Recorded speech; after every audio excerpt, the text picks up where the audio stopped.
There can be miracles when you believe. The world is frail, it's hard to kill. Who knows that miracle when you achieve, when you believe, somehow you will when you believe.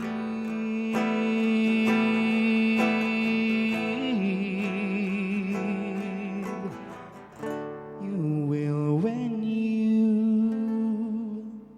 believe.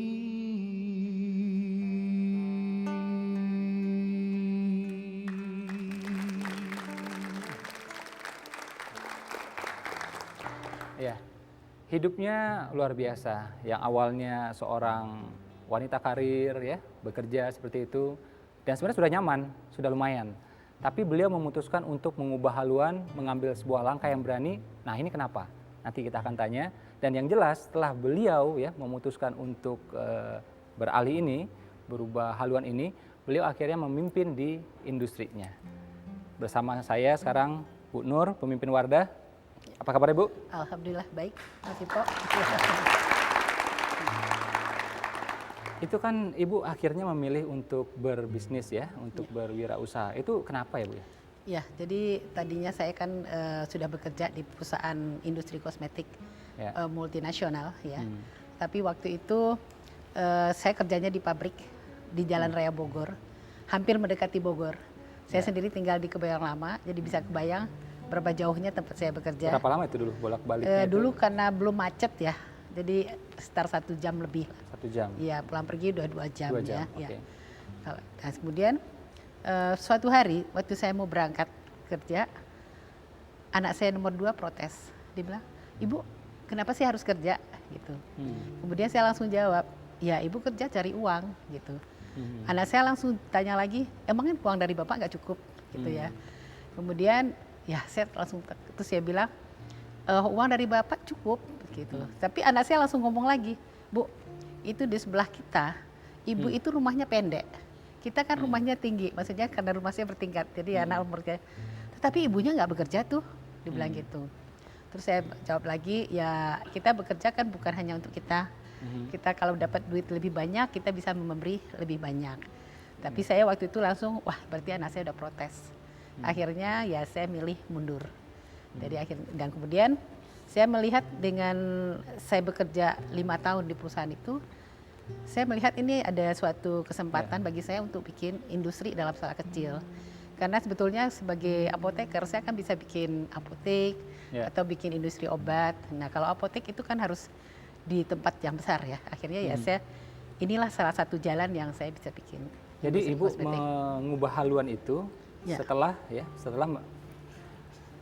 jadi Ibu mengubah haluan itu setelah mendengar kata-kata dari betul, anak Ibu itu. Iya betul. Usia berapa itu anaknya? Sekitar 4 tahun waktu itu. 4 tahun? Iya. Oke. Iya. Waktu itu perasaan Ibu yang muncul sebagai seorang ibu gitu gimana? Apakah tersentak kah? Sedih kah atau apa?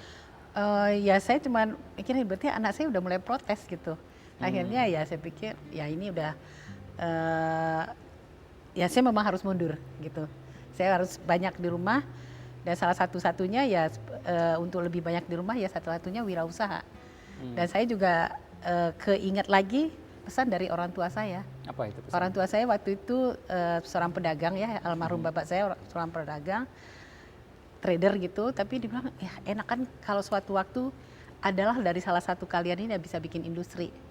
Nah saya melihat di sini, wah ini berarti doa orang tua saya kejawab dengan saya memutuskan untuk untuk bikin industri. Ya. Nah cuma kan itu impian Bu, niat baru niat tuh. Nah konkretkannya itu gimana? Awalnya gimana? Awalnya ternyata saya kira tadi jual produk itu mudah. Karena saya bukan karena saya kan dari produksi ya kerjanya. Saya bukan orang marketing. Nah, dalam pikiran saya waktu itu saya buat produknya bagus, harganya bersaing, pasti otomatis laku. Ternyata nggak demikian. Begitu saya tawarkan ke warung nggak ada yang mau. Saya tawarkan ke ibu-ibu rumah tangga. Ibu sendiri yang terjun? Ya, awalnya saya coba begitu, ternyata gagal. Kemudian hampir saya waktu itu, udah deh, saya pakai mobil waktu itu mobil TAF, mobil Jeep ya. Jadi naik turun kan agak capek juga. Usia Tapi, berapa ya waktu itu? Saya mulai tahun 85, jadi saya udah umur 35 waktu itu. Ya. Kemudian akhirnya suami saya bilang, itu coba lagi deh. Suami saya langsung dorong saya. Dan kemudian saya ketemu sama tetangga saya. Tetangga saya bilang, oh ibu bikin sampo ya. Saya coba jualin ke salon-salon. Nah ini yang kita ambil kesimpulan ya, ternyata itu ide dari suatu bisnis bisa jalan itu dari tetangga. Jadi makanya perlu kita Berarti silaturahmi ya. silaturahmi. Iya, silaturahmi. Akhirnya tetangga saya jualkan ke salon-salon. Ya tadinya mulai dari shampoo, kemudian obat keriting, krim bat. Alhamdulillah tidak sampai 1 tahun. Semua salon yang ada di daerah Tangerang, saya mulai dulu pinggir dulu ya, kita nggak mungkin lah daerah tengah ya. 90% sudah ambil produk kami. Kayak Itu gitu. Ya. Ya.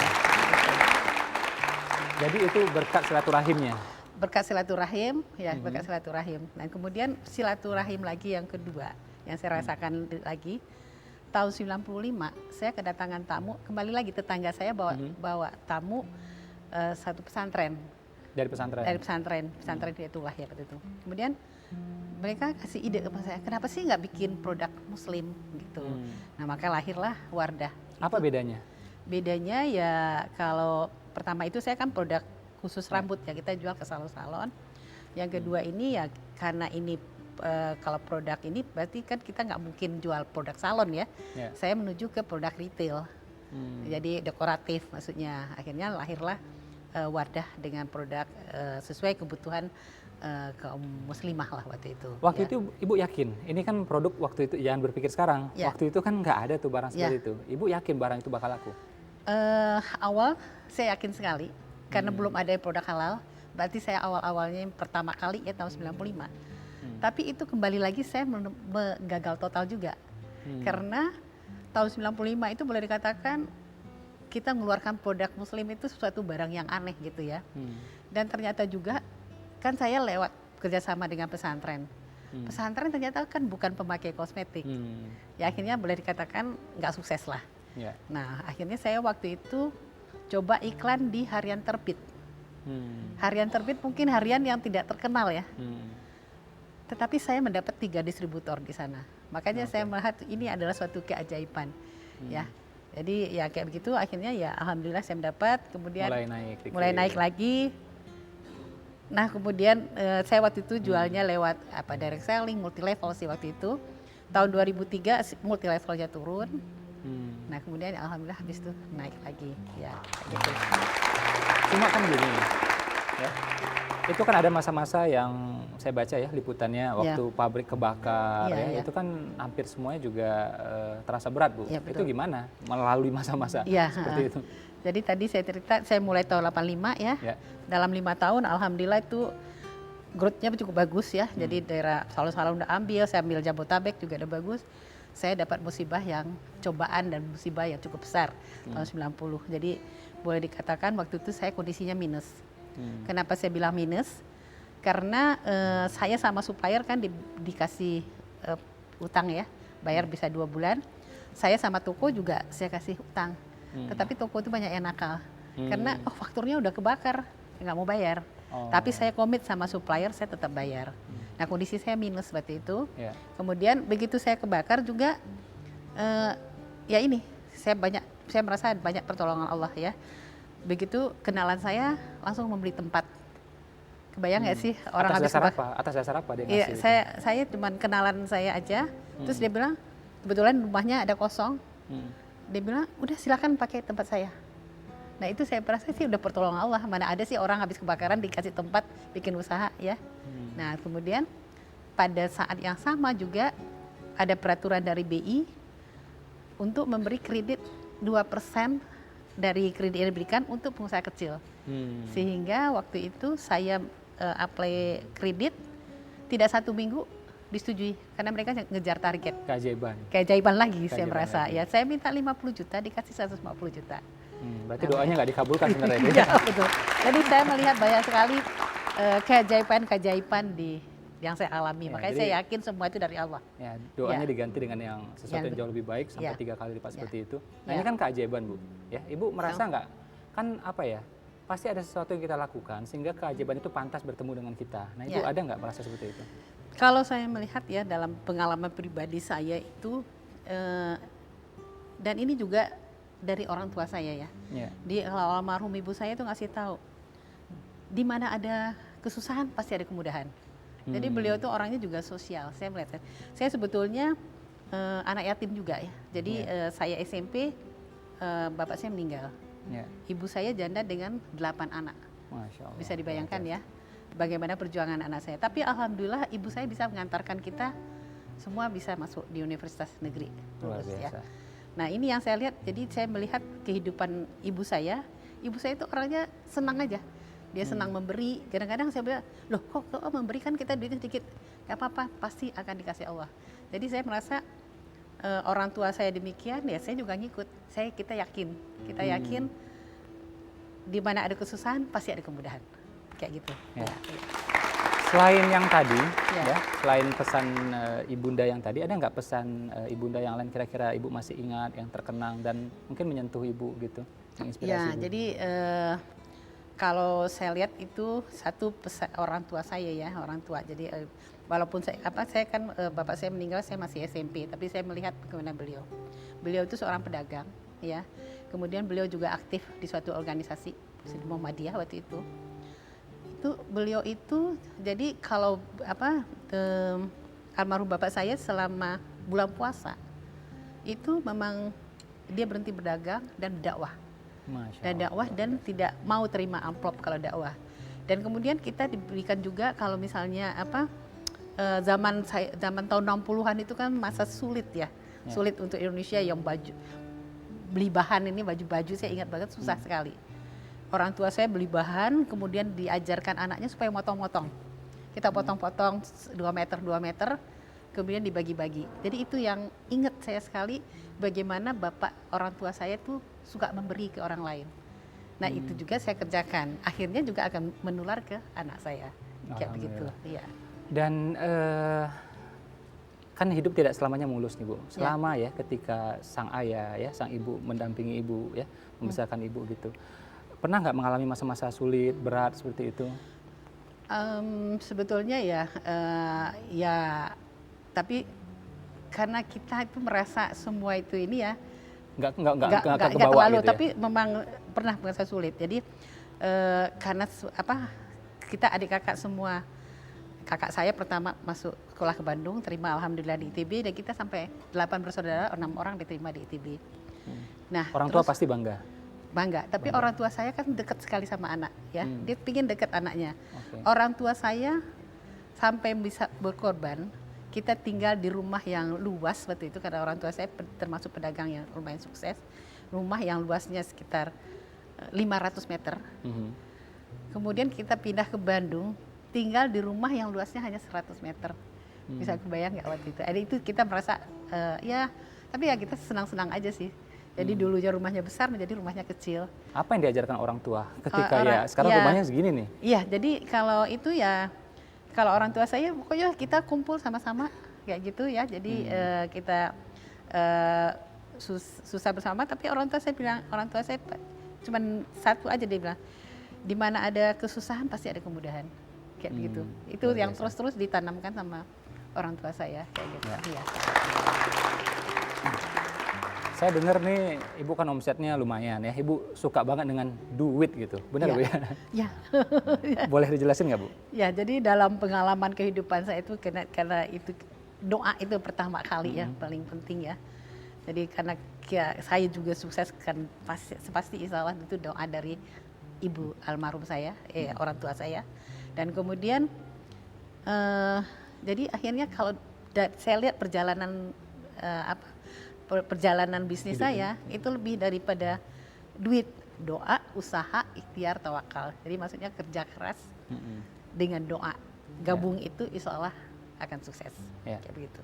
Nah ini kan Ibu begitu bersaing di pasar nasional itu kan ketemu tuh dengan pemain-pemain nasional yang jauh lebih besar, bahkan ada pemain multinasional yang sudah jadi raja di mana-mana. Nah itu gimana tuh Ibu ya meyakinkan diri bahwa bisa berhadapan dengan ini? Jadi memang kunci dari suatu kesukses kita harus yakin. Ya. Itu pernah ya kita ketemu satu konsultan waktu anak saya baru masuk. Waktu itu Wardah susah banget jual. Sampai anak saya bilang, aduh ini jual produk ini susah banget, mending cari brand lain yang lain gitu ya. Tapi waktu itu ada yang ngasih tahu. Dia bilang sama anak saya, kamu tidak yakin sama mereknya, tapi ibumu yakin. Akhirnya anak saya juga gitu. Oh dia yang akhirnya yakin. Akhirnya diadakan perubahan ya, diadakan rebranding. Makanya intinya kalau suatu kesuksesan produk saya bilang, makanya konsep saya itu 5P itu. 5P. Ya, jadi produknya bagus, harganya bersaing, promosinya bagus, kemudian placementnya Jadi tempatnya ini banyak. ya, P pertamanya produk, P keduanya price, harga, ya. P ketiganya placement, tempat ya, promotion. lokasi. P keempatnya promosi, yang kelimanya? Dan paling penting lagi P1 lagi ada pertolongan Allah SWT. Wah ini beda ini. Ya. Nah, kayak gitu. Kenapa Ibu sampai kesimpulan pada yang P yang kelima ini kenapa? Jadi sekarang kita betul-betul udah bersaing ya, bersaing bebas lah istilahnya ya dengan produk-produk lain itu. Ya. Nah, sebetulnya kan produk multinasional iklannya pasti banyak, jadi promotion dia mereka juga bagus, placementnya juga bagus. Pokoknya 4P itu juga produk lain juga mengerjakan hal sama, mungkin mereka mengerjakan lebih dari kami karena mereka udah di profesional. Tapi ternyata setelah diteliti sama bagian iklan, efek dari iklannya Wardah itu 2 kalinya yang lain, sehingga kita mengeluarkan segini kita mendapat growth yang lebih, sehingga kami mulai setelah dia perbaikan lagi itu growth-nya rata-rata di atas 50% per tahun. Malah pernah 100% per tahun. Keajaiban berarti Itu keajaiban lagi. Sampai orang semua fenomena Wardah. Kenapa sih Wardah bisa laku gitu. Ya, itu dibahas di suatu majalah dan tidak ketemu jawabannya. Dan kemudian ada lagi yang menganalisa lagi, ini Wardah ini memang momentumnya tepat. Seperti Mas Ipo lihat ya, kan dalam 6 tahun ini hijaber booming ya. Wardah tepat. Padahal orang lain juga ikut-ikut tetapi udah kehilangan momentum. Jadi kalau sesuatu yang tepat, itu saya kira sih semua itu dari Allah ya. Jadi ada skenario Allah yang mengatur Allah. semua itu. Ya. Cuma kan kita mesti mainkan perannya kita. Dengan duit ikhtiar, tadi itu, dengan duit tadi itu. Jadi intinya kerja keras, berdoa, insya Allah kombinasi itu ya insya Allah sukses. Nah ini Bu, balik yang soal donasi tadi ya, saya dan tamu-tamu di sini itu penasaran ya. Jadi kan Ibu sekarang kan tentu lebih rajin ya memberi gitu ya. Tapi apa yang menjadi dasar motivasinya? Apakah ya teladan orang tua tadi? Apakah karena mikirin orang yang nggak punya? Atau malah berpikir oh nanti kalau aku memberi akan diganti dengan lebih banyak? Atau apa? Ya, gitu. Jadi sebetulnya kalau saya memang tidak terlalu hitung-hitungan sama Allah gitu ya. Yang penting kita mengerjakan apa yang disuruh. Allah menyuruh kita lebih banyak bersedekah ya. Dan ini kalau saya perhatikan sendiri emang lebih banyak kita memberi hasilnya lebih banyak ya. Jadi makanya sekarang tim kita komit dengan lebih, tidak hanya 2,5%, kita kasih 10%. Dan sehingga sekarang itu semua lembaga kemanusiaan memberi kami apresiasi. Makanya kita juga bingung, kok jadi seperti duitnya banyak gitu ya. Karena kita memang memberinya lebih banyak gitu ya. Kita juga memberikan beasiswa ke beberapa universitas. Semua universitas juga bilang, kok Wardah duitnya banyak banget sih. Tapi sebetulnya saya itu. Saya pernah ngalamin langsung itu. Saya waktu itu pernah makan siang sama Ibu waktu itu, saya menyampaikan sebuah ini. Dan besoknya langsung itu nilainya ratusan ya waktu itu ya. Tapi bukan ke tempat saya ya, ke tempat yang lain seperti itu. Itu langsung hari besoknya itu Bu ya waktu itu. Iya betul ya, kayak gitu. Dan ini kan levelnya udah berbeda Bu. Jadi misalnya kan dulu misalnya ya dengan keuangan yang pas-pasan ya. Sekarang dengan yang duit lebih banyak lagi gitu. Nah itu ada persen nggak yang Ibu taruh sebagai patokan gitu? Ya jadi sekarang kita patokan untuk dana, istilah kerennya sekarang dana CSR gitu ya. CSR. Ya kita 10% dari keuntungan. Biasanya kalau zakat kan cuma 2,5%. 10%. Nah, itu dari perusahaan? Dari perusahaan. Dari perusahaan. Yang kalau pribadi ada lagi? Kalau pribadi kan kami semua itu juga digaji. Digaji di perusahaan. Saya pun juga dari gaji yang saya dapat, saya keluarkan juga 10% pribadinya. Saya pengen sampaikan satu hal di sini ya. Waktu itu saya pernah ketemu dengan Bu Nur ini di airport di Malang waktu itu ya. Saya waktu itu naik pesawat ya, saya melihat waktu itu saya naik pesawat yang katakanlah relatif lebih bagus lah ya, brandnya paling bagus lah gitu ya. Dan dan relatif lebih tinggi biayanya gitu ya. Dan yang saya lihat Bu Nur ini bersama suaminya ya, itu duduk ya santai rileks seperti itu, bahkan baring seperti itu ya, dia santai aja seperti itu ya, dan nungguin pesawat ya, yang kalau kita ngomong levelnya tuh yang di bawah saya gitu. Nah saya kan ini malu gitu ya, kita tahu pencapaian ekonomi Bu Nur ini seperti apa. Akhirnya saya tanya waktu itu ya, sempat ngobrol waktu itu Bu ya, dan saya waktu itu nggak ngeh bahwa itu adalah Bu Nur. Saya berpikir nggak mungkin seorang pemilik Wardah, seorang triliuner, baring-baring kayak gituan gitu loh. Ya lehe-lehe santai kayak gitu nggak mungkin gitu, apalagi bajunya waktu itu santai banget gitu Bu ya. Saya sampai pangling gitu. Dan kemudian saya beranikan diri untuk tanya, dan saya tanya, Ibu kenapa naik pesawat yang katakanlah maskapainya lebih low dari segi brandnya gitu ya, dan mungkin murah lah bahasa gamblangnya gitu. Saya ingat banget waktu itu Ibu Nur bilang, kita pengen menyampaikan pesan kepada karyawan-karyawan kita, kalau kita pengen memang sederhana, ya kita harus melakukannya. Jadi beliau memilih pesawat yang ya seperti itu gitu. Dan itu dibuktikan pada dirinya, pada keluarganya, dan pada itu keluarga besar ya Bu ya, waktu itu ya. Itu menurut saya luar biasa. Dan akhirnya karena konsekuensi pesawat itu, akhirnya nunggu malah lebih lama Bu ya. Saya sampai jam 12 malam harus ke Surabaya Sampai dulu. 12 malam. Sementara saya waktu itu langsung ini, tapi saya waktu itu berpikir keras kan, waduh ini, dan saya malunya luar biasa gitu ya. Saya malunya luar biasa karena ya Bu Nur ternyata memilih ya pesawat seperti itu. Ini menurut saya pelajaran luar biasa bagi saya dan tim saya juga waktu itu Bu ya. Oke, ya. Ya, kita melihat tadi bagaimana sukses itu nggak gampang, ya. Sukses itu nggak gampang.